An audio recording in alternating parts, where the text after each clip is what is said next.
बिस्मिल्लाहिर्रहमानिर्रहीम। आज के लेक्चर में हम सॉल्व करेंगे इनिशियल बाउंड्री वैल्यू प्रॉब्लम। और जो हमारे पास पार्शियल डिफरेंशियल इक्वेशन गिवन है वो वन डायमेंशनल हीट इक्वेशन है, और जो मेथड हम इस्तेमाल करेंगे वो method of separation of variables है। इसके अलावा इनिशियल बाउंड्री वैल्यू प्रॉब्लम अगर गिवन नहीं हो तो ये स्टेटमेंट गिवन हो तो इसका भी यही मतलब है कि हमें वही इनिशियल बाउंड्री वैल्यू प्रॉब्लम को सॉल्व करना है। स्टेटमेंट किस तरह से होगी जी? Find the solution of heat equation. पता लग गया हीट इक्वेशन होगी। अब हीट इक्वेशन के डायमेंशन स्पेसिफाई करने हैं तो उसके लिए उन्होंने कहा है कि एंड्स ऑफ ए बार बार मौजूद है, वन डायमेंशनल है, मतलब हीट इक्वेशन वन डायमेंशनल। उसके बाद बाउंड्री कंडीशंस चाहिए और इनिशियल कंडीशन चाहिए। बाउंड्री कंडीशंस उसने कहा है कि दोनों के दोनों एंड्स जो हैं ज़ीरो टेम्परेचर पर रखे गए हैं, मतलब एक बार का ये एंड है, एक बार का ये एंड है, दोनों के दोनों ज़ीरो टेम्परेचर पर रखे गए हैं। हीट इक्वेशन को जब हम सॉल्व करेंगे तो हमारे पास यहाँ देखें डिपेंडेंट वेरिएबल यू है, इंडिपेंडेंट वेरिएबल एक्स और टी है। ठीक है, जो हमारे पास फंक्शन आएगा टेम्परेचर डिस्ट्रीब्यूशन फंक्शन वो इस तरह का होगा। बाउंड्री कंडीशंस इसी पे डिफाइन है कि जब end x is equals to zero है तो temperature when x is equals to zero is zero. ये चीज़ हमें बता रही है कि टेम्परेचर जो है दोनों के दोनों एंड्स पे क्या है? ज़ीरो है। तो टेम्परेचर क्या है? ज़ीरो है। इस एंड पे आ जाए, temperature at the end x is equals to L is zero. तो ये हमारी बाउंड्री कंडीशंस बन गई जो यहाँ पे लिखी हुई है। ठीक हो गया। और टाइम हमेशा ग्रेटर देन ज़ीरो होगा, क्योंकि जब time t is equals to zero है तो ये यहाँ पे बता रहा है कि इनिशियल टेम्परेचर कुछ ना कुछ गिवन है, मतलब जब t ज़ीरो होगा तो कुछ ना कुछ टेम्परेचर गिवन है। इसी चीज़ को अगर हमने लिखना हो तो temperature when t is equals to zero is given। जब ज़ीरो के लिए टाइम गिवन है इसका मतलब है कि अब फिनोमेना हम t ग्रेटर देन ज़ीरो, मतलब ज़ीरो से नेक्स्ट टाइम के लिए, बाकी के टाइम के लिए टेम्परेचर डिस्ट्रीब्यूशन फंक्शन फाइंड करेंगे रॉड के लिए। अल्टीमेटली हमारे पास यही एक इनिशियल बाउंड्री वैल्यू प्रॉब्लम बन जाएगी और इसी को सॉल्व करना है। इसके अलावा देखें, जब इस तरह से स्टेटमेंट गिवन होंगी तो ऑब्वियसली कोई प्रॉपर तरीका इख्तियार करेंगे जिसमें पार्शियल डिफरेंशियल इक्वेशन भी लिखेंगे, फिर उसके अलावा बाउंड्री कंडीशंस को भी लिखेंगे और इनिशियल कंडीशंस को भी लिखेंगे, और साथ साथ लिखने की वजह भी देंगे। टेम्परेचर डिस्ट्रीब्यूशन फंक्शन है सॉलिड बार में तो वो वन डायमेंशनल हीट इक्वेशन से गवर्न होगा। फिर एंड ज़ीरो टेम्परेचर पर रखे गए हैं तो बाउंड्री कंडीशंस आ जाएंगी। इनिशियल टेम्परेचर प्रेस्क्राइब्ड है तो हमारे पास इनिशियल कंडीशन आ जाएगी, और फिर हम मेंशन कर देंगे कि we use the method of separation of variable to solve this initial boundary value problem. तो चलें जी, अब सॉल्यूशन की तरफ बढ़ते हैं और बहुत आसान से और इजी स्टेप्स की हेल्प से सॉल्व कर लेते हैं। ठीक है, जो गिवन पीडीई है, बाउंड्री कंडीशंस हैं और इनिशियल कंडीशंस हैं, इन्हें नाम दे लेते हैं ताकि आगे इस्तेमाल करने में आसानी हो। फिर चूंकि method of separation of variable इस्तेमाल कर लें तो सबसे पहले तो हमें लेट करना पड़ेगा जी solution u of x t is equals to x of x and t of t। अभी कैसे लेट किया? ये हमारे पास पीडीई है, डिपेंडेंट वेरिएबल u है, इंडिपेंडेंट वेरिएबल जिनके रिस्पेक्ट से डेरिवेटिव्स हैं x और t हैं, method of separation of variables. ठीक हो गया, मतलब वेरिएबल्स को सेपरेट करना है। ये देखें, x के वेरिएबल जो x पे डिपेंड कर रहा है उसको सेपरेट कर लिया, और जो t पे डिपेंड कर रहा है उसको सेपरेट कर लिया। ये भी लेट किया गया है कि सोल्यूशन इस तरह की फॉर्म में होगा, और ये बात बाद में प्रूफ भी की जाएगी कि जो सोल्यूशन आया है वो बिल्कुल दुरुस्त है। ठीक हो गया। ये सोल्यूशन लेट कर लिया, इसे इक्वेशन नंबर 5 का नाम दे लेंगे। इसके बाद इक्वेशन नंबर 5 को इक्वेशन नंबर 1 में इस्तेमाल करना है। हम पार्शियली डिफरेंशिएट कर लेंगे इक्वेशन नंबर 5 को with respect to x and t। 5 को जब x की रिस्पेक्ट से करेंगे ux, और इस तरफ सिर्फ और सिर्फ x का ही डेरिवेटिव x वाली टर्म का आएगा। ठीक है, और ये टर्म तो एज ए कांस्टेंट ट्रीट की जाएगी। t ऑफ t, लेकिन हमें सेकेंड ऑर्डर डेरिवेटिव चाहिए तो एक बार फिर से अब इस इक्वेशन को हम पार्शियली डिफरेंशिएट कर लेंगे x की रिस्पेक्ट से। अब डबल प्राइम आ जाएगा और t of t again as a constant treat होगा। फिर इसके अलावा जी t की रिस्पेक्ट से अगर हम करें इस इक्वेशन को तो यहाँ पे u सब t आ जाएगा, क्योंकि u जो है t पे भी डिपेंड कर रहा है। अब x वाली term as a constant treat होगी और t वाली टर्म पे प्राइम आ जाएगा। देखिए ये भी टर्म आ गई, ये भी आ गई। अब हम इसे इक्वेशन नंबर 1 में इस्तेमाल कर लेते हैं। इन्हें मज़ीद आसान तरीके से हम यूँ लिख सकते हैं और इसे इक्वेशन नंबर 6 का नाम दे लेते हैं। और यहाँ पे कंफ्यूज नहीं होना है, ये जो x प्राइम है this was equals to the derivative of x with respect to small x। और अगर सेकेंड ऑर्डर डेरिवेटिव की बात करें सो ये इस तरह से है, ये x प्राइम की वैल्यू है और ये x डबल प्राइम की वैल्यू। इसी तरह से अगर t प्राइम की वैल्यू लिखना हो तो ये derivative of t with respect to t, this is the value of t prime. अब हम इक्वेशन नंबर 6 को इक्वेशन नंबर 1 में इस्तेमाल कर लेंगे। जहाँ पे यू एक्स एक्स लिखा हुआ है वहाँ पे हम लिख देंगे जी x double prime t is equals to, right hand side पे देखिए 1/c², और यू टी की जगह पे ये वैल्यू लिख देंगे एक्स टी प्राइम। अब हम क्या करेंगे, वेरिएबल्स को सेपरेट कर लेंगे, मतलब एक्स वाली टर्म्स एक तरफ ले आएंगे और टी वाली टर्म्स एक तरफ। अब देखिए जो हमारे पास ये लेफ्ट हैंड साइड है सिर्फ और सिर्फ एक्स पे डिपेंड कर रही है और राइट हैंड साइड सिर्फ और सिर्फ टी पे डिपेंड कर रही है और दोनों आपस में इक्वल हैं। अगर दो चीज़ें आपस में इक्वल हों, a is equals to b, तो इनकी कॉमन रेशियो कुछ ना कुछ कांस्टेंट आएगी। मतलब यूँ भी हो सकता है कि a is equals to 2b, तो अगर दोनों को डिवाइड कर दें तो कांस्टेंट आया, मतलब उसमें a का कुछ भी नहीं आ रहा, b का कुछ भी नहीं आ रहा। तो यही बात यहाँ पे भी इम्प्लाई होगी कि दोनों टर्म्स की अब कॉमन रेशियो कोई कांस्टेंट होगी, वो x और t में से किसी पे भी डिपेंड नहीं कर रही होगी। तो हम लेट कर लेते हैं कि वो हमारे पास एक कांस्टेंट है और कांस्टेंट का नाम हम रख लेते हैं जी k। ठीक हो गया। अब यहाँ से हमारे पास ये दो ऑर्डिनरी डिफरेंशियल इक्वेशंस आ जाएंगी। एक हम इस x वाली टर्म को एक k के इक्वल रख लेंगे और एक हम इस t वाली टर्म को k के इक्वल रख लेंगे। फिर हम इन्हें सिंप्लीफाई कर लेंगे जी। इन्हें सॉल्व करना इंतहाई आसान है और इन्हें सॉल्व करना है बिकॉज यहाँ पे हमें x ऑफ x फंक्शन चाहिए, यहाँ पे t ऑफ t चाहिए। सो x ऑफ x हमें इस ODE को सॉल्व करने से आएगा और t ऑफ t हमें इस ODE को सॉल्व करने से ऑब्टेन होगा। सो इसे इक्वेशन नंबर हम 7 का नाम दे लेते हैं और इसे इक्वेशन नंबर 8 का नाम दे लेते हैं। अब देखिए हमारे पास ये जो ODEs आई हैं ये सिर्फ और सिर्फ x पे डिपेंड करिए, ये सिर्फ और सिर्फ t पे डिपेंड करिए। इन्हें सॉल्व करेंगे, बाउंड्री कंडीशंस की ज़रूरत पड़ेगी।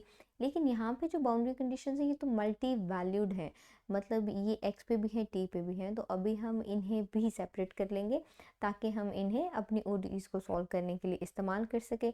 सो हम क्या करेंगे जी, इक्वेशन नंबर 2 को 5 में इस्तेमाल कर लेंगे और 3 को भी 5 में इस्तेमाल कर लेंगे। So using equation number 2 in equation number 5, सो यहाँ पे लिख देते हैं u, x की जगह पे 0 लिखा है, t एज इट इज़ लिख देते हैं इज इक्वल्स टू, यहाँ पे भी x की जगह पे 0, t as it is t वाली टर्म। ठीक हो गया। अब इस पूरी वैल्यू का क्या आंसर है 0 और ये एज इट इज़ आ जाएंगी, x of 0 is equals to t of t। अब देखें अगर हम t ऑफ t को 0 के इक्वल रखते हैं इन दोनों टर्म्स में से, जब हमारे पास कोई दो टर्म 0 होती हैं, जैसे प्रोडक्ट 0 हो, so a is equals to 0 and b is equals to 0, इसका मतलब हो सकता है या तो a 0 है या फिर b 0 है। ठीक हो गया। ये ऐसा भी हो सकता है भाई दोनों की दोनों 0 हो, a भी 0 हो और b भी 0 हो। लेकिन अगर हम यहाँ पे इस टर्म को अगर हम b कह लें, अगर हम इसे 0 करेंगे तो इसे t ऑफ t को 0 कर दें, सो कहाँ पे फ़र्क पड़ेगा, देखिए ये यहाँ पे 0 आ जाएगा, ये ख़त्म हो जाएगी, हमारा टेम्परेचर डिस्ट्रीब्यूशन फंक्शन ही 0 हो जाएगा। सोल्यूशन ट्रिवियल, जो किसी भी इंटरेस्ट का नहीं है।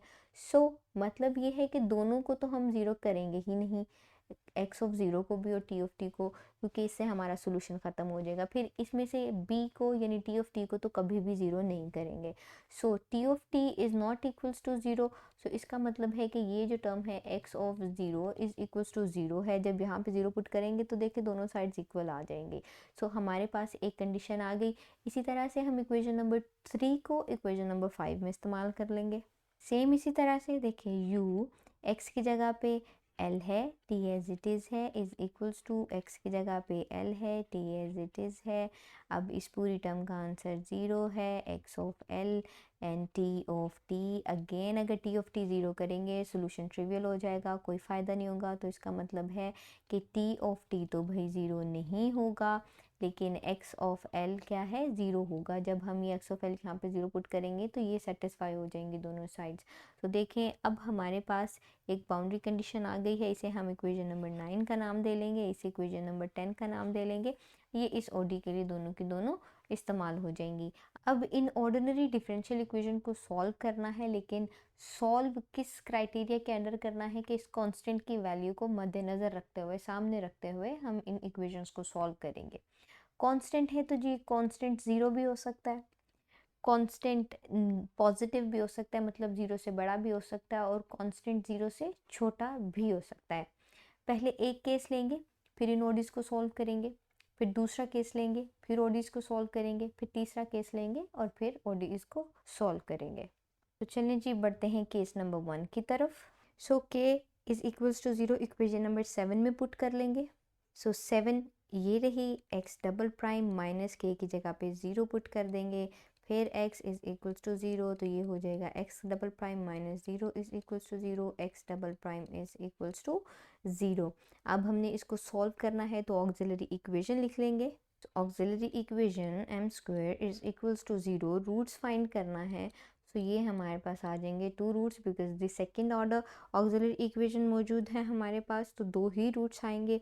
अब इन रूट्स को मद्देनज़र रखते हुए हम जनरल सोल्यूशन लिख लेंगे इक्वेशन नंबर 7 का, which is x of x, dependent variable, independent variable, फिर फर्स्ट कांस्टेंट, ठीक है, एक्सपोनेंशियल टर्म, फर्स्ट रूट लिख लेंगे, ये फर्स्ट रूट हो अगर x प्लस, अब सेकेंड कांस्टेंट b1 लिख लेंगे, चूँकि रूट्स हमारे पास रिपीटेड हैं और रियल हैं तो यहाँ पे फिर से x भी लिखना पड़ेगा, फिर एक्सपोनेंशियल टर्म आएगी और एक्सपोनेंशियल टर्म की पावर में सेकेंड रूट और फिर इंडिपेंडेंट वेरिएबल।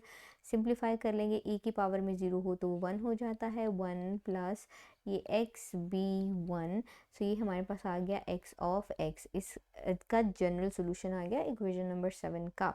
अब हमारे पास कोरस्पॉन्डिंगली इस इक्वेशन के दो बाउंड्री कंडीशंस हमने फाइंड की हुई हैं, x of 0 is equals to 0 and x of l is equals to 0। अब इक्वेशन नंबर 9 को इक्वेशन नंबर इसे हम अगर नाम दे लें इक्वेशन नंबर 11 का, सो इक्वेशन नंबर 11 में इस्तेमाल कर लेंगे। इक्वेशन नंबर 9 में है जी x of 0 is equals to 0, ठीक है।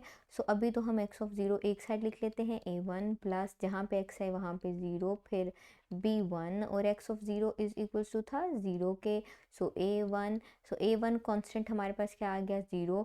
अगर इसी कांस्टेंट की वैल्यू को अब हम यहाँ पे 0 कर देते हैं जी, सो ये इक्वेशन नंबर 11 हमारे पास क्या बन जाएगी, x ऑफ x, तो a1 तो हो गया 0, तो हमारे पास बच गया x b1, सही हो गया। अब इसे इक्वेशन नंबर अगर 12 का नाम दे लें, अब इक्वेशन नंबर 10 को 12 में इस्तेमाल कर लेंगे, ये है x ऑफ l, मतलब जहाँ जहाँ पे x है वहाँ पे l पुट करना है, और b1 और x ऑफ l किसके इक्वल है 0 के, सो l b1। अब लेंथ ऑफ द रॉड तो 0 नहीं हो सकती है, ठीक हो गया। सो इसका मतलब है कि लेंथ 0 नहीं है, तो कौन सा कांस्टेंट यहाँ पे 0 आएगा, वो है b1 इज़ इक्वल्स टू 0। जब ये कांस्टेंट भी 0 हो गया तो अगर हम b1 की वैल्यू अब इस इक्वेशन में इस्तेमाल कर लें तो x of x is equals to x dot b1 की जगह पे 0। सो हमारे पास जो सोल्यूशन आ गया है वो क्या आया, 0, which is a trivial solution. अब अगर इस x ऑफ x को हम इक्वेशन नंबर 5 में जो सोल्यूशन हमने सपोज किया था यहाँ पे पुट करेंगे, जो 0 आया, तो ये तो सारी साइड ख़त्म हो जाएगी, सोल्यूशन ट्रिवियल आ जाएगा, मतलब हमें कुछ भी ऑब्टेन नहीं हुआ। तो इसका मतलब है कि जब हमारे पास के 0 के इक्वल होगा तो ट्रिवियल सोल्यूशन आएगा, तो इस वजह से हम इस सोल्यूशन को कंसिडर नहीं कर रहे हैं। अब हम नेक्स्ट केस की तरफ बढ़ेंगे, के विच इज़ के ग्रेटर देन 0, मतलब के पॉजिटिव है। के को लैम्डा स्क्वायर के इक्वल रख लेते हैं, लैम्डा चाहे नेगेटिव हो चाहे पॉजिटिव हो, इस स्क्वायर की वजह से वो हमेशा पॉजिटिव आएगा, जिसका मतलब है कि के हमेशा 0 से बड़ा रहेगा। अब हम k is equals to lambda square को इक्वेशन नंबर 7 में इस्तेमाल कर लेते हैं। अब देखें ये हमारे पास 7 है, सो एक्स डबल प्राइम माइनस के की जगह पे हमने लैम्डा स्क्वायर पुट कर दिया, एक्स एज इट इज़ 0। अब हमने इसको सॉल्व करना है, ऑक्सिलरी इक्वेशन लिख लेंगे। So auxiliary equation is m square minus lambda square is equals to 0। Roots find करना है तो लैम्डा स्क्वायर इस तरफ आ गया, स्क्वायर रूट ले लेंगे तो प्लस माइनस लैम्डा आ जाएगा। सो इन रूट्स के अकॉर्डिंग जो हमारे पास रियल और डिस्टिंक्ट रूल है। इक्वेशन नंबर 7 का जनरल सोल्यूशन हम कुछ इस तरह से लिख सकेंगे, x of x is equals to, first constant इस बार a2 रख लेते हैं क्योंकि a1 हम पहले रख चुके हैं। फिर एक्सपोनेंशियल टर्म फर्स्ट रूट लिख लेंगे लैम्डा और independent variable plus 2 second constant exponential term minus lambda second root और फिर इंडिपेंडेंट वेरिएबल। इसको यूँ लिख सकते हैं ना, फर्स्ट रूट यहाँ से लैम्डा आया और सेकेंड रूट यहाँ से माइनस लैम्डा आया। ठीक हो गया। सो ये सोल्यूशन लिख लिया। इसे भी इक्वेशन का नाम दे लें, 12 आगे हो गई थी, 13 दे लिया। अब x of 0 is equals to 0 इसे इस्तेमाल कर लेते हैं इस इक्वेशन में। सो x ऑफ 0 मतलब पहले ये साइड हम लिख लेते हैं, ठीक है। सो इसका मतलब है कि यहाँ पे 0 पुट कर दें, इधर भी a2 e की पावर लैम्डा और x की जगह पे 0 प्लस b2 e की पावर माइनस लैम्डा डॉट 0 और x of 0 is equals to 0 है। सो यहाँ पे आ गया a2 प्लस b2 और अगर ये अब नेगेटिव में है, ठीक है, सो इसे यहाँ पे लिख देंगे पॉजिटिव में, ऐसे कर दें अगर। सो ये lambda dot 0 again it will be 0 E 0 1 so it will be 1 ultimately 0 a2 plus b2। ये एक इक्वेशन आ गई। ठीक हो गया। अब हम सेकंड कंडीशन इस्तेमाल कर लेते हैं जो हमारे पास थी जी, x of l is equals to 0 equation number 13 में। सो जहाँ जहाँ पे x है वहाँ पे l पुट कर देंगे। So a2 e lambda l plus b2 e minus lambda l। x of l is equals to 0 so इसकी जगह पे 0 पुट कर लिया और इसे थोड़ा सा सिंप्लीफाई कर लेते हैं। इसे इक्वेशन नंबर 2 का नाम दे लेते हैं। ठीक हो गया। अब हमारे पास इक्वेशन नंबर 1 और 2 आ गई हैं। हमें वैल्यू चाहिए a2 और b2 की। ये सिस्टम है इक्वेशंस का जिसमें जो हमारे पास एक होमोजीनियस सिस्टम है। हमें पता है कि अगर एक सिस्टम होमोजीनियस है तो इसका सॉल्यूशन नॉन ट्रिवियल मतलब नॉन ज़ीरो तब आएगा कि जब हम इसके कोफिशिएंट्स के मैट्रिक्स का डिटर्मिनेंट लें और वो ज़ीरो के इक्वल आ जाए। हमें वैल्यू चाहिए कॉन्स्टेंट्स की, तो कोफिशिएंट्स क्या होंगे, यहाँ पे 1 है तो यहाँ से 1 और यहाँ पे e lambda l and e minus lambda l. अब अगर इनका डिटर्मिनेंट ज़ीरो के इक्वल आ गया तो इसका मतलब है कि ये जो कोफिशिएंट्स हैं ये नॉन ज़ीरो होंगे और अगर कोफिशिएंट्स नॉन ज़ीरो होंगे तो ऑब्वियसली सोल्यूशन भी नॉन ट्रिवियल होगा। सो कैलकुलेट कर लेते हैं डिटर्मिनेंट। सो ई minus lambda l minus e lambda L और ये देखें ये ज़ीरो के इक्वल बिल्कुल भी नहीं है। सही हो गया। इसके अलावा इसको मज़ीद सॉल्व कर लेते हैं कि क्यों ऐसा ज़रूरी था कि ज़ीरो होना चाहिए था, बता देते हैं इसे अभी। तो इसे हम यूँ भी लिख सकते हैं e lambda l minus e lambda l is equals to 0। सही हो गया। और इसका एलसीएम ले लेते हैं, e lambda l 1 minus e 2 lambda l is equals to 0। ये इस तरफ आ गया 0 1 minus e 2 lambda l is equals to 0। फिर इसको मज़ीद सिंप्लीफाई कर लें, वन इसी तरफ रहने दे देते हैं, 2 लेम्डा एल ये माइनस था उधर जाके पॉजिटिव हो गया। इसको हम यूँ भी लिख सकते हैं ई 2 लेम्डा एल, ए की पावर 0 1 ही होता है ना। सो हम इनकी पावर्स को कंपेयर कर लें तो 2 लेम्डा एल और देखें 2 तो 0 के इक्वल नहीं हो सकता, पहली बात सही होगी। कांस्टेंट 2 और 0 कभी भी इक्वल नहीं हो सकते। इसके बाद हमने सपोज किया है कि k जो है हमेशा 0 से बड़ा है, जो हमने लेम्डा लिया है वो हमेशा क्या होगा 0 से बड़ा होगा। सो लेम्डा भी 0 के इक्वल नहीं हो सकता। लेंथ रॉड की अगर ये 0 कर देंगे फिनोमेना ख़त्म हो जाएगा, तो लेम्डा भी 0 के इक्वल नहीं हो सकता। तो ये जो हमारे पास सिचुएशन बन गई है इस डिटर्मिनेंट से कभी भी पॉसिबल नहीं होगी। तो इसका मतलब है कि जो हमारे कोफिशिएंट्स हैं वो नॉन ट्रिवियल नहीं है, मतलब वो दोनों के दोनों क्या हैं, ज़ीरो हैं। अगर दोनों कोफिशिएंट्स ज़ीरो होंगे तो इक्वेशन नंबर 13 हमारे पास क्या बन जाएगी, ज़ीरो हो जाएगी। अगर इक्वेशन नंबर 13 ज़ीरो हो जाएगी तो अल्टीमेटली इक्वेशन नंबर 5 जो हमने लेट की है वो क्या हो जाएगी जी, ज़ीरो हो जाएगी और सोल्यूशन ट्रिवियल आ जाएगा जो कि किसी भी इंटरेस्ट का नहीं है। सो जब k ग्रेटर देन 0 था तो भी हमारे लिए केस कोई हेल्पफुल साबित नहीं हुआ। चले बढ़ते हैं केस नंबर 3 की तरफ। जब के नेगेटिव होगा मतलब लेस देन 0 होगा, तो लेट कर लेते हैं कि k is equals to minus lambda square. Minus यहाँ पे लगाने का इस बार मकसद ये है कि लेमडा की चाहे नेगेटिव वैल्यूज़ हों चाहे पॉजिटिव वैल्यूज़ हों, स्क्वायर की वजह से वो क्या हो जाएंगी, पॉजिटिव हो जाएंगी। और जब किसी भी पॉजिटिव नंबर को हम माइनस के साथ मल्टीप्लाई करेंगे तो वो नेगेटिव हो जाएगा। सो इसका मतलब है कि k हमेशा नेगेटिव ही होगा। सो अब ये कर लेते हैं कि इसे इक्वेशन नंबर 7 में इस्तेमाल कर लेते हैं। 7 ये रही, एक्स डबल प्राइम माइनस के की जगह पे minus lambda square x is equals to 0। Simplify कर लेते हैं, minus minus plus lambda square x is equals to 0। Solve करना है तो ऑक्सिलरी इक्वेशन लिख लेते हैं, m square plus lambda square is equals to 0। Roots find करना है, minus lambda square square root ले लेते हैं प्लस माइनस आयोटा लेमडा। अगर इसे यूं भी लिखें तो इस तरह से लिखा जा सकता है कि 0 प्लस माइनस आयोटा लेमडा। सो अब हमारे पास कॉम्प्लेक्स रूट है, तो जब हमारे पास ऑर्डिनरी डिफरेंशियल इक्वेशन के कॉम्प्लेक्स रूट्स आते हैं तो हमें पता है कि सोल्यूशन इस तरह से लिखा जाता है। सो अब हम क्या करेंगे जी, जो कंडीशंस हैं वो इस्तेमाल कर लेंगे। सो इक्वेशन नंबर 9 को इक्वेशन इसमें इस्तेमाल कर लेते हैं, इसे इक्वेशन नंबर 14 का नाम दे लें। तो 9 को इस्तेमाल कर लेते हैं जी। सो जहाँ जहाँ पे x है वहाँ पे 0 लिख लेंगे और x ऑफ 0 इज 0। सो 0 आ गया, a3 और cos 0 1 and plus b3 sin 0 0 होता है। सो ये टर्म ख़त्म हो जाएगी। सो हमारे पास बचेगा जी 0 इज़ इक्वल्स टू a3, मतलब a3 0 है। सो इस a3 को यहाँ पे पुट करके इस सोल्यूशन को थोड़ा सा सिंप्लीफाई कर लेते हैं। सो ये हो जाएगा, यहाँ पे 0 आ गया, ये टर्म ख़त्म, तो हमारे पास सोल्यूशन बच गया b3 sine of lambda x। अब इसे इक्वेशन नंबर 15 का नाम दे लें। ये अभी तक का हमारा सिंप्लीफाइड सोल्यूशन है, ठीक है। अब हम इक्वेशन नंबर 10 को इक्वेशन नंबर 14 में इस्तेमाल कर लेंगे। सो जहाँ जहाँ पे अब इस इक्वेशन में x है वहाँ पे l पुट कर देंगे। So b3 sine of lambda dot l और x of l is equals to क्या है, 0 के इक्वल है। So b3 sine of lambda l। अब देखिए वही बात आ गई, एक ये टर्म है एक ये टर्म है। अब ये इक्वालिटी किस तरह से प्रूव होगी, या तो ये टर्म 0 हो या फिर साइन वाली टर्म 0 हो।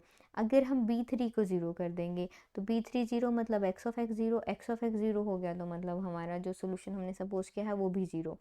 तीन ही तो केसेस थे के एक 0 के इक्वल जब आ रहा था, कि जब पॉजिटिव आ रहा था, जब नेगेटिव आ रहा था। पिछले दोनों केसेस में हमने देखा कि हमारे पास ट्रिवियल सोल्यूशन आया। अगर इस केस में भी हमारे पास सोल्यूशन ट्रिवियल आ गया तो हम फिर किस तरह से सोल्यूशन फाइंड करेंगे। सो इस वजह से हम इस बार लेंगे जी b3 हमारे पास 0 नहीं होगा। b3 0 नहीं होगा तो मतलब हमारे पास कुछ ना कुछ सोल्यूशन बच जाएगा और हम टेम्परेचर डिस्ट्रीब्यूशन फंक्शन फाइंड करने के काबिल हो जाएंगे। सो अगर अब b3 0 नहीं है तो ये इक्वलिटी किस तरह से सेटिस्फाई होगी, जब ये टर्म 0 के इक्वल होगी। सो ये टर्म 0 के इक्वल आ गई, इज इक्वल्स टू 0। देखिए इस टर्म की जगह पे 0 पुट करेंगे तो ये इक्वालिटी सेटिस्फाई हो जाएगी। सो अब इसको मज़ीद थोड़ा सा सिंप्लीफाई कर लेते हैं। अब इससे होगा क्या कि हमें यहाँ पे लेमडा की वैल्यू ऑब्टेन हो जाएगी। अब लेमडा की वैल्यू के लिए हमने क्या करना है कि पहले तो लेमडा एल इसी तरफ रख लेंगे, साइन इनवर्स और इस तरफ 0, यहाँ पे साइन था, साइन इनवर्स इस तरफ। और साइन 0 कहाँ कहाँ पे होता है, ऑल एन पाइस पर, ठीक है, एन 1 से लेके सो ऑन पॉजिटिव इन्फिनिटी तक। सो लेमडा एल, हमें लेमडा की वैल्यू चाहिए, सो एन पाई बाय एल और एन की वैल्यू अगेन 1 2 3। अब आप यहाँ पे कंफ्यूज नहीं हो, देखिए हमने एन के वैल्यूज़ ली हैं 1 2 3 एंड सो ऑन। हम यहाँ पे 0 की वैल्यू भी ले चुके हैं जब k इज़ इक्वल्स टू 0 था। देखें जब n 0 रखेंगे तो हमारे पास यहाँ पे साइन 0 0 हो जाएगा, सोल्यूशन ट्रिवियल हो जाएगा, x ऑफ x ट्रिवियल हो जाएगा, ठीक हो गया। सो इसे हमने एक्सक्लूड कर दिया है, 0 को इस वजह से नहीं लिया। हाँ, नेगेटिव वैल्यूज़ ऑफ साइन के लिए n के लिए जो है सोल्यूशन ट्रिवियल नहीं आएगा, बस इतना सा फ़र्क आएगा कि माइनस का साइन आ जाएगा। जिस तरह से देखें ऐसे होता है ना, sine of minus theta is equals to minus sine of theta. तो मतलब इन वैल्यूज़ के लिए जो हम सोल्यूशन ऑब्टेन करेंगे तो वो उनके साथ जब माइनस लग जाएगा तो solution for the negative values of the n भी ऑब्टेन हो जाएगा। सो इस तरह से हमने n की वैल्यूज़ यहाँ पे ले ली हैं। अब लैम्डा की वैल्यू को क्वेश्चन नंबर 15 में इस्तेमाल कर लेते हैं, तो हमारे पास आ जाएगा x of x is equal to b3 sine of lambda की वैल्यू आ रही है n पाई बाई l और उसके साथ मल्टीप्लाई हो रहा है x। ठीक हो गया, इसे इक्वेशन नंबर 16 का नाम दे लें। अब चूंकि हमारे पास x of x non trivial आया है तो हम t ऑफ t भी इस केस में कैलकुलेट करेंगे। प्रीवियस केसेस में हमने t ऑफ t कैलकुलेट क्यों नहीं किया? क्योंकि हमारे पास x ऑफ x ही ज़ीरो आ रहा था, तो उसकी वजह से सोल्यूशन ट्रिवियल हो रहा था, तो t ऑफ t कैलकुलेट करने पे टाइम वेस्ट करने की क्या ज़रूरत थी। सो अब यहाँ पे चूंकि t of t x of x का नॉन ट्रिवियल सोल्यूशन आ रहा है, मतलब नॉन ज़ीरो सोल्यूशन आ रहा है, तो हम t ऑफ t का सोल्यूशन भी कैलकुलेट करेंगे। इसके लिए हम ऑर्डिनरी डिफरेंशियल इक्वेशन जो कि हमें ऑब्टेन हुई थी t के लिए उसे सॉल्व कर लेंगे, जो हमारे पास जी ये रही इक्वेशन नंबर 8 में। ठीक है, अब इसे सॉल्व कर लेंगे। सॉल्विंग इक्वेशन नंबर 8, उसके लिए पहले तो करेंगे ये कि k is equals to minus lambda square equation number 8 में सब्सटीट्यूट कर लेंगे, सिंप्लीफाई कर लेंगे, minus minus plus lambda square c square t is equals to 0। Equation को सॉल्व करना है, सो ऑक्सिलरी इक्वेशन लिख लेंगे। अब रूट्स फाइंड करना है, लेमडा स्क्वायर सी स्क्वायर, अब ओब्वियसली इक्वेशन फर्स्ट ऑर्डर है, रूट भी एक ही आएगा। तो सोल्यूशन हम इस तरह से लिख लेंगे, dependent variable, independent variable, constant, constant इस बार सी ऐड कर लेते हैं c3 और एक्सपोनेंशियल की टर्म में लेमडा स्क्वायर सी स्क्वायर और फिर इंडिपेंडेंट वेरिएबल। इसे इक्वेशन नंबर 16 का नाम दे लेते हैं, मेरा ख्याल है 16 ऑलरेडी हो चुकी हैं, इसे 17 का नाम दे लेते हैं। और अब देखिए हमारे पास x ऑफ x की भी वैल्यू आ गई, t ऑफ t की भी वैल्यू आ गई। अब हम इसे अपने सपोज सोल्यूशन इक्वेशन नंबर 5 में सब्स्टिट्यूट कर सकते हैं और ये फ़ायदा होगा कि अब हमारा सोल्यूशन ट्रिवियल नहीं आएगा, मतलब नॉन ज़ीरो आएगा। So using equation number 16 and 17 in equation number 5, so u of x T, x of x की जगह पे इक्वेशन नंबर 16 सब्स्टिट्यूट करेंगे जी, जो थी हमारे पास। और अब हम इक्वेशन नंबर 17 इस्तेमाल करेंगे, जो है जी हमारे पास c3 e lambda square, lambda की जगह पे उसकी वैल्यू पुट कर लेते हैं n पाई बाई l और उसका स्क्वायर c स्क्वायर t। ठीक हो गया। ऑल्सो अब यहाँ पे जो ध्यान में रखने वाली बात ये है कि हमारे पास अब n number of eigen values हैं, मतलब लेमडाज अब हमारे पास m है, n है नंबर उसमें मतलब infinite number of the eigen values हमारे पास आ रहे हैं। सो कोरस्पॉन्डिंगली भी हमारे पास जो सोल्यूशन आएंगे वो भी n number of the solution होंगे। जब हम इसमें n इक्वल्स टू 1 पुट करेंगे तो एक सोल्यूशन आएगा, n इक्वल्स टू 2 पुट करेंगे तो एक सोल्यूशन आएगा, n 3, इस तरह से सो उन वैल्यूज़ पुट करते जाएंगे, इसके उतने ही सोल्यूशंस आते जाएंगे। मतलब ये है कि हमारे पास डिफरेंट वैल्यूज़ ऑफ n के लिए डिफरेंट सोल्यूशंस भी आते जाएंगे। जितने n's होंगे उतने ही सोल्यूशन आएंगे। इसका मतलब है कि infinite number of solution of equation number 1 are there. अब बारी आ जाती है प्रिंसिपल ऑफ सुपरपोजिशन की। प्रिंसिपल ऑफ सुपरपोजिशन ये बताता है कि अगर हमारे पास इक्वेशन लीनियर हो और उसके इनफाइनाइट सॉल्यूशन हो तो उनका सम भी एक सॉल्यूशन होता है। तो मतलब ये है कि by using the principle of superposition we can write u of x t और इन सारे के सारे सॉल्यूशन का एडिशन। ठीक हो गया। n हमारे पास 1 से इन्फिनिटी तक जा रहा है और u n of x T मतलब इन सारे सोल्यूशन का सम, और इसकी जगह पे u n of x T की जगह पे अब हम u n of x T की वैल्यू पुट कर देंगे। सो ये हमारे पास है जी। अब ये कांस्टेंट भी obviously n number of constants आएंगे, सो इसे कुछ जनरल कांस्टेंट का नाम दे देते हैं, लेट इट हम इसे a n का नाम दे देते हैं। दोनों कांस्टेंट आपस में मल्टीप्लाई होंगे तो ऑब्वियसली कांस्टेंट ही आएगा। सो हमने छोटी सी मिस्टेक यहाँ पे ये की है कि माइनस का साइन यहाँ पे हम जो है वो खा गए थे, मतलब जब लेमडा यहाँ पे पॉजिटिव था इस तरफ नेगेटिव हो गया तो ऑब्वियसली रूट में भी नेगेटिव आएगा, यहाँ पे भी नेगेटिव का साइन और यहाँ पे भी नेगेटिव का साइन आएगा। तो ये अब तक का हमारे पास मोस्ट एक्यूरेट सोल्यूशन है। ठीक हो गया। अब हम क्या करेंगे कि इनिशियल कंडीशन इस्तेमाल करेंगे और इसकी वैल्यू फाइंड करेंगे, क्योंकि अभी तक हमने इनिशियल कंडीशन इसका इक्वेशन नंबर 4 का इस्तेमाल नहीं किया, अभी तक हमने सिर्फ और सिर्फ बाउंड्री कंडीशन ही इस्तेमाल की थी। So using equation number 4 in equation number, इसे इक्वेशन नंबर 19 का नाम दे लेंगे। तो जहाँ पे t है वहाँ पे 0 पुट कर देंगे इस बार। ठीक है। u of x 0 f of x के इक्वल है, ये टर्म सारी e की पावर 0 1 हो जाएगी। सो ये सिंपली 1 को इस टर्म के साथ मल्टीप्लाई करेंगे तो यही टर्म दोबारा आ जाएगी। अब हम दोनों साइड्स को sine of m pi x over l से मल्टीप्लाई कर लेंगे और ऑर्थोगोनलिटी कंडीशन इस्तेमाल करने के लिए 0 to L हम इन दोनों साइड्स को इंटीग्रेट कर लेंगे। So just simply integrals apply कर लेंगे और बाकी सारी टर्म्स एज इट इज़ रख लेंगे और x के रिस्पेक्ट से इंटीग्रेट करेंगे।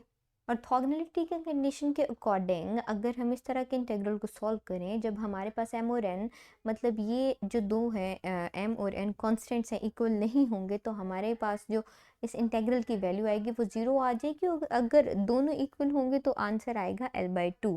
तो अभी हम भी लेट कर लेंगे m को n के इक्वल क्योंकि हमें सोल्यूशन चाहिए नॉन ट्रिवियल, ज़ीरो सोल्यूशन नहीं चाहिए। तो जहाँ पे m है हम वहाँ पे n लिख देंगे। तो आंसर्स लिख लेते हैं, ये साइड एज इट इज़ आ जाएगी और इस तरफ आ जाएगा an, इंटेग्रल से बाहर लिख लेंगे और इस इंटेग्रल का जवाब आ जाएगा जी L/2। हमें सिर्फ और सिर्फ an की वैल्यू चाहिए, ठीक है, कांस्टेंट की। सो ये इस तरफ ले जाएंगे और ये इस तरफ आके हो जाएगा 2/L और ये सारे का सारा इंटेग्रल एज इट इज़ लिख देंगे। अल्टीमेटली हमारे पास an की भी वैल्यू आ गई है। अब हम इसे इक्वेशन नंबर 19 में इस्तेमाल कर लेंगे। सो यूजिंग इसे इक्वेशन नंबर 20 का नाम दे लें। So using equation number 20 in equation 19, so this is the final required answer जो हमें चाहिए था। This is the temperature distribution function और इसमें कांस्टेंट की भी वैल्यूज़ फाइंड कर ली, बाउंड्री कंडीशंस भी इस्तेमाल हो गई, इनिशियल कंडीशन भी इस्तेमाल हो गई। So it's really easy. अब इसके बाद अगर एफ ऑफ एक्स की कोई ख़ास वैल्यू दे दी जाए तो आप जस्ट यहाँ पे एफ ऑफ एक्स की वैल्यू सब्सटीट्यूट करेंगे, यहाँ पे पुट कर लें, ठीक है, उसको सिंप्लीफाई कर लें, ए एन की वैल्यू इक्वेशन नंबर 20 से फाइंड कर लें, उसे यहाँ पे पुट कर दें और आपका सोल्यूशन आ जाएगा। ज़्यादा से ज़्यादा एग्ज़ाम्स में पेपर में यही चेंजिंग्स आती हैं कि आपके यहाँ पे एफ ऑफ एक्स की वैल्यूज़ चेंज कर दी जाती हैं। सो कोई भी पर्टिकुलर वैल्यू अगर एफ ऑफ एक्स की दे दी जाए आप उसको इसमें सब्सटीट्यूट करें। जैसे अभी हम लेट कर लेते हैं कि अगर एफ ऑफ एक्स हमारे पास यू नॉट हो, यू नॉट कोई कांस्टेंट हो, तो फिर जो हमारे पास ए एन इंटेग्रल है इसको सॉल्व करने के बाद इसकी वैल्यू आएगी जी simply 2u0 over n pi into आ जाएगा 1 minus minus 1 raise to the power n and that's it. इसे यहाँ पे सब्सटीट्यूट करेंगे तो उस प्रॉब्लम का सोल्यूशन भी आ जाएगा। So it's not difficult at all. ज़्यादा बेहतर अंडरस्टैंडिंग के लिए मज़ीद एग्जाम्पल को भी देखें और stick to the channel for more interesting videos.